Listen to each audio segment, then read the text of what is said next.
বামনহাট বৈদ্যুতিক সাবস্টেশন সংলগ্ন এলাকায় ভয়াবহ পথ দুর্ঘটনা, জখম ৩।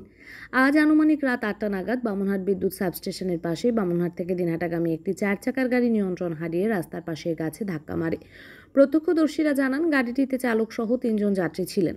গাড়ির গতিবেগ এতটাই ছিল যে গাছে ধাক্কা লাগার সঙ্গে সঙ্গেই চালকের পাশের সিটের এয়ারব্যাগ ফেটে যায়, ফলে চালকের পাশে যাত্রী প্রাণে বেঁচে যায়।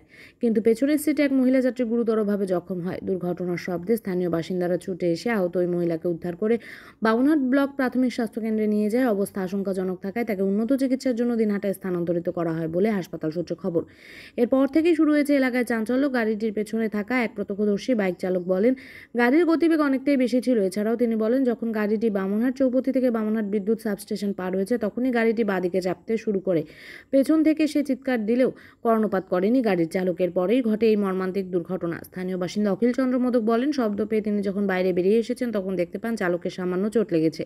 এরপরই তিনি লক্ষ্য করেন পেছনের মহিলা যাত্রী অচেতন অবস্থায় সিটের মধ্যে পড়ে রয়েছে। এরপর তিনি এবং আরেক স্থানীয় বাসিন্দা তাকে উদ্ধার করে বামনহাট ব্লক প্রাথমিক স্বাস্থ্যকেন্দ্রে পাঠিয়ে দেয়। সেই সময় গাড়ির চালক সাথে থাকলেও পরবর্তীতে তার কোনো খোঁজ পাওয়া যায়নি।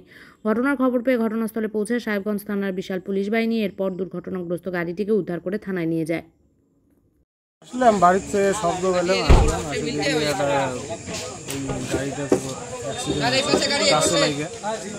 এবার 3 জন ছিল। 3 জনের মধ্যে ছেলে 2 জন, একজন মহিলা। এবার ছেলে 2 জন ছিল মোটামুটি আহত ছিল, নর্মাল আহত। মেয়েটা একটু গুরুতর হয়েছিল, ওনাদেরকে হসপিটালে পাঠাই দিয়েছি মেয়েটাকে। ছেলে 2 জন যায়নি হসপিটালে, পরবর্তীতে এখন এখানে দেখতেছি নাই। কিভাবে অ্যাক্সিডেন্টটা হতে পারে? একাই গাছের মধ্যেই অ্যাক্সিডেন্ট। কিসে লাগিয়ে দিয়েছে? গাছে। আচ্ছা, কোন দিক থেকে আসতেছিল গাড়িটা? বামনহাট থেকে আসতেছিল নাকি দিনহাটার দিকে নাকি যাচ্ছিল। কি নাম আপনার? অভিজিৎ মোদক। এই জায়গাটার নাম? এটা হচ্ছে বাতাসুর গুটি, পাওয়ার হাউস নিয়ারেস্ট। আমাদের তো সামনাসামনি কিছু হয়নি, আমরা ওইদিকে ছিলাম, তো হুট করে আওয়াজ পেলাম যে একটা ধুমকুর শব্দ হলো।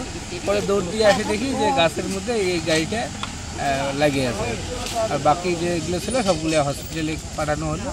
কয়জন ছিল ওখানে? সামনে 2 জন ছিল, পিছনে 2 জন ছিল। একজন মহিলা বামনহাট হসপিটালে আছে, এখন তার ট্রিটমেন্ট চলছে, আর বাকিটা তো ঘোরায় গেল। গাড়িটা কোন দিক থেকে আসতেছিল? চৌদিকের থেকে দিনটা মানে যাচ্ছিল। কি নাম আপনার? আমার নাম নিরঞ্জন। এই জায়গাটার নাম? এটা বাতাস।